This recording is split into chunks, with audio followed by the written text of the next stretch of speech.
سردی کے موسم میں بھی اس مزدور کو پسینہ آیا ہوا تھا۔ میں اپنے گھر میں کام کرنے والے مزدور کو اس کی 1000 روپے مزدوری دینے کے لیے اس کے پاس گیا۔ جا کر اس مزدور کا حال دیکھا کہ سردی کے موسم میں بھی اس کو پسینہ آ رہا ہے اور وہ بہت ہی محنت کے ساتھ کام کر رہا ہے۔ میں نے اس کو بلایا تو اس نے میری طرف دیکھا۔ میں نے اس مزدور سے کہا کہ یہ لو بھائی، آپ کی 1000 روپے مزدوری۔ وہ مزدور مجھ سے کہنے لگا کہ اگر اجازت ہو تو میں 2 گھنٹے اور کام کر لیتا ہوں، مجھے پیسوں کی سخت ضرورت ہے، اگر میں 2 گھنٹے اور کام کر لوں گا تو آپ مجھے 1200 روپے دے دینا۔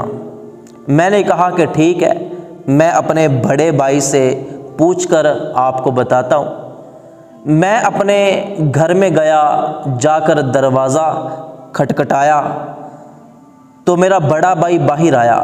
میں نے اس سے کہا کہ مزدور 2 گھنٹے اور کام کرنا چاہتا ہے اور وہ 200 روپے مانگتا ہے۔ بڑے بھائی نے اپنی جیب سے 200 روپے نکال کر مجھے دے دیے اور کہا کہ جاؤ اس مزدور سے کہنا کہ یہ 200 روپے بھی لے لو اور چھٹی کر جاؤ۔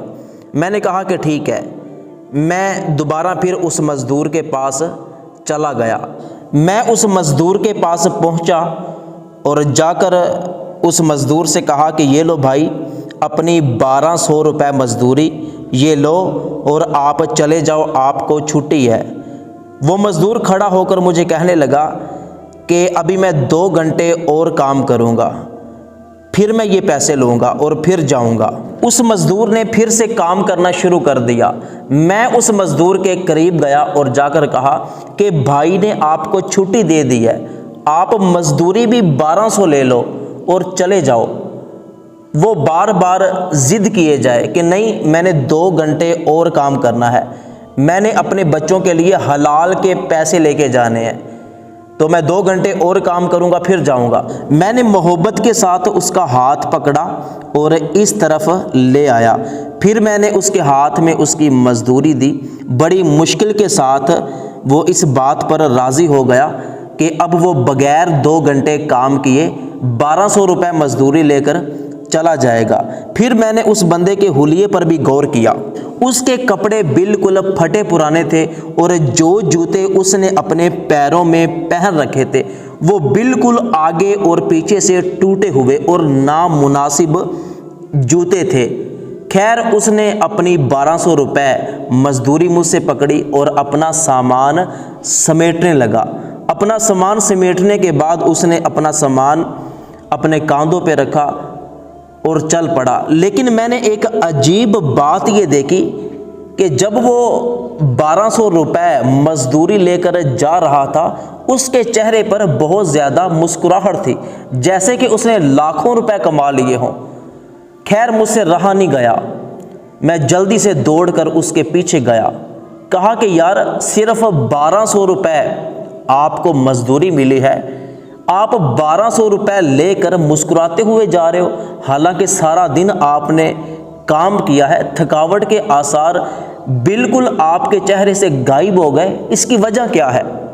تو اس مزدور نے مسکراتے ہوئے جواب دیا کہ گاؤں میں شادی ہے، میرے بچوں کی امی نے نئے سوٹ کا مطالبہ کیا تھا تو مجھے 1200 روپے مزدوری مل گئی ہے، اب میں اپنی بیوی کے لیے نیا سوٹ لے جاؤں گا، بس یہی سوچ کر میں مسکرا رہا تھا۔ یہ کہہ کر وہ چل پڑا۔ سچ کہتے ہیں کہ ایک شوہر اپنی بیوی کے لیے، بچوں کے لیے کیا کیا کر رہا ہوتا ہے، اگر اس کا اندازہ بیوی بچوں گھر والوں کو ہو جائے تو وہ اس کی راہوں میں پلکیں بچھانے لگیں۔ نبی کریم صلی اللہ علیہ وآلہ وسلم نے ارشاد فرمایا کہ اللہ پاک اس عورت پر کبھی بھی نظر رحمت نہیں فرماتا جو عورت اپنے شوہر کا شکریہ ادا نہیں کرتی، کیونکہ بیوی نہیں جانتی کہ اس کا شوہر اس کے لیے کہاں کہاں سے کما کر لاتا ہے۔